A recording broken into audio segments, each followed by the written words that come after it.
श्री सीताराम। हरि ध्यान निष्ठ भक्तगण, भाग 3। श्री अंग जी। भक्तों, महाभागवत श्री ध्रुव जी के वंश में राज ऋषि अंग का प्रादुर्भाव हुआ था।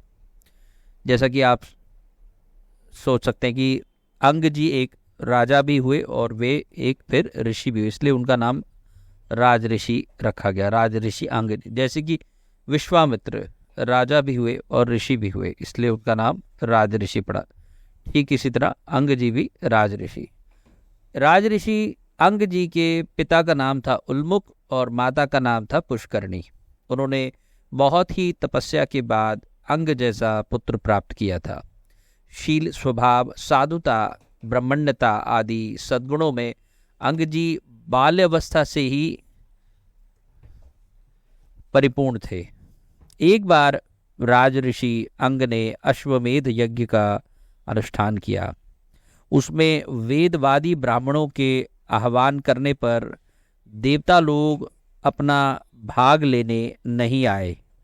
तब ऋत्विजों ने विस्मित होकर यजमान अंग से कहा कि राजन, हमने आहुतियों के रूप में आपका जो घृत आदि पदार्थ है उसे देवता लोगों को अर्पण किया है, किंतु वे उसे स्वीकार नहीं कर रहे हैं। हम जानते हैं कि आपकी हवन सामग्री दूषित नहीं है और आपने उसे बड़ी ही श्रद्धा से एकत्रित किया है तथा वेद मंत्र किसी भी प्रकार से दूषित भी नहीं है या बलहीन भी नहीं है, क्योंकि उनका प्रयोग करने वाले जो ऋत्विजगण हैं वे याजकोचित सभी नियमों को उन्होंने उसका पूर्णतया से पालन किया है। देवताओं का किंचित तिरस्कार भी नहीं हुआ है। फिर भी कर्मों के अध्यक्ष देवता लोग क्यों अपना भाग नहीं ले रहे हैं, ऐसा अंग जी ने पूछा। और उन्होंने जब इस पे विचार विमर्श किया तो उन्होंने ऐसा समझा कि हो सकता उनका कोई कर्म हो जिस कारण ज्ञात अज्ञात कोई अपराध हो जिसके कारण देवता लोग उनका ये भाग स्वीकार नहीं कर रहे हैं। अब इस पर सुधी सदस्यों ने, जनों ने, ऋत्विजों ने ये कहा कि महाराज, आपसे कोई अपराध इस जन्म में तो हुआ ही नहीं है। हो सकता है पूर्व जन्म में आपसे कोई अपराध बन गया हो जिसके कारण आप अभी तक पुत्रहीन हैं। भक्तों, ऐसा प्रतीत होता है कि ये जो अश्वमेध यज्ञ किया गया था ये पुत्र की प्राप्ति के लिए किया गया था। और जब ऋत्विजों ने देखा कि ये सफल नहीं हुआ है, देवताओं ने भाग नहीं लिया, तब ऋत्विजों ने कहा कि यदि आप पुत्र की कामना से यज्ञ करेंगे तो यज्ञेश्वर भगवान अवश्य आपको पुत्र प्रदान करेंगे, इसलिए अब आप पुत्रेष्टि यज्ञ कीजिए। ऋत्विजों के सप्रयत्न से यज्ञ पूर्ण हुआ, यानी अब पुत्रेष्टि यज्ञ हुआ। अब वो यज्ञ पूर्ण हुआ और आहुति डालते ही अग्निकुंड से एक दिव्य महापुरुष स्वर्ण पात्र में सिद्ध खीर लेकर के प्रकट हुए। राजा ने उस चरु को अंजलि में लेकर स्वयं सूंघ कर प्रसन्नतापूर्वक अपनी पत्नी को दे दिया।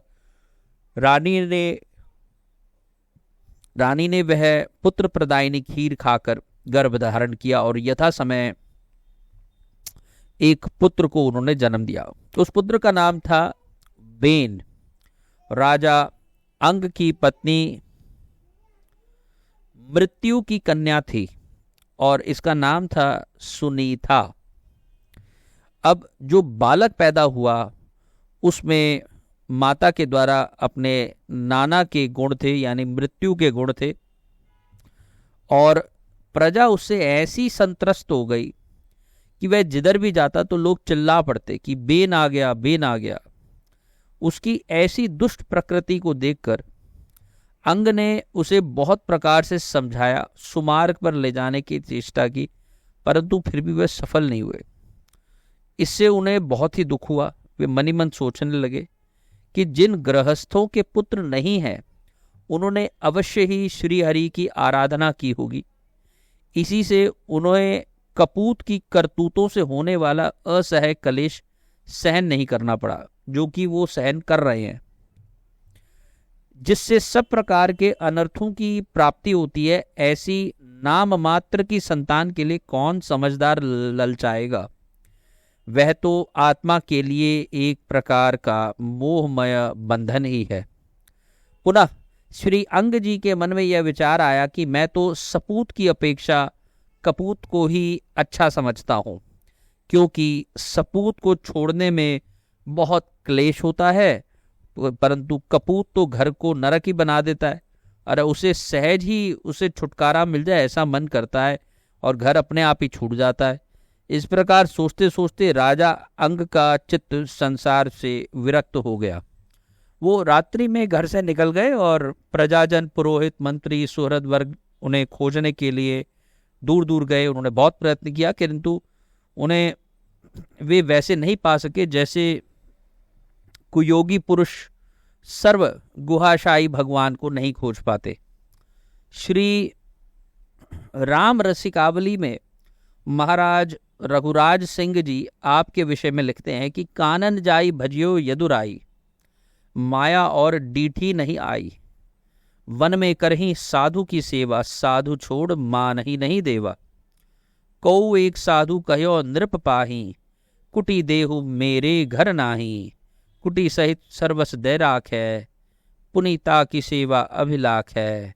साधु प्रसन्न कहो असबानी, मिली ही तो ही नृप सारंग पानी।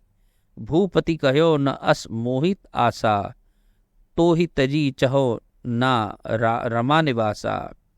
आए नृप कह लेन निव्यमाना, साधु त्याग सो कियन प्याना। हरि पार्षद सब संत चढ़ाई, ले गए नृप ही वैकुंठ लिवाई। वैकुंठ हूँ महा अंग नृप, साधु चरण रति कीन। विभव भोग पार्षद सरिस, जदपि कृष्ण बहुदीन। भक्तों, श्री अंग जी के चरित्र से एक बात तो बड़ा ही नया विचार सामने आया कि लोग पुत्र पुत्र पुत्र चिल्लाते रहते हैं, मांगते रहते हैं, भगवान के आगे रोते रहते हैं, और ऐसा नहीं कि पुत्र होता नहीं, पुत्र भी हो जाते। और लेकिन अंग जी ने एक इस चरित्र के माध्यम से हमें शायद ये संकेत दिया है, संदेश दिया है, या नाभा जी ये संकेत देना चाह रहे हैं कि अवश्य नहीं कि पुत्र मिलने पर आपको वैकुंठ ही मिल जाएगा, आपका घर स्वर्ग बन जाएगा। वो कहते हैं कि यदि आपके यहाँ कपूत हो गया तो आपका घर वैसे ही नरक हो जाएगा, और उसमें अच्छी बात यही रहेगी कि आप घर से आसानी से छुटकारा पा लेंगे। आपने कभी प्रेमानंद जी महाराज के भी सत्संग प्रवचन या सुने हो, उनमें भी एक व्यक्ति आया, उसने कहा कि मेरे बेटे मेरे को थप्पड़ मारते हैं, मैं क्या करूं।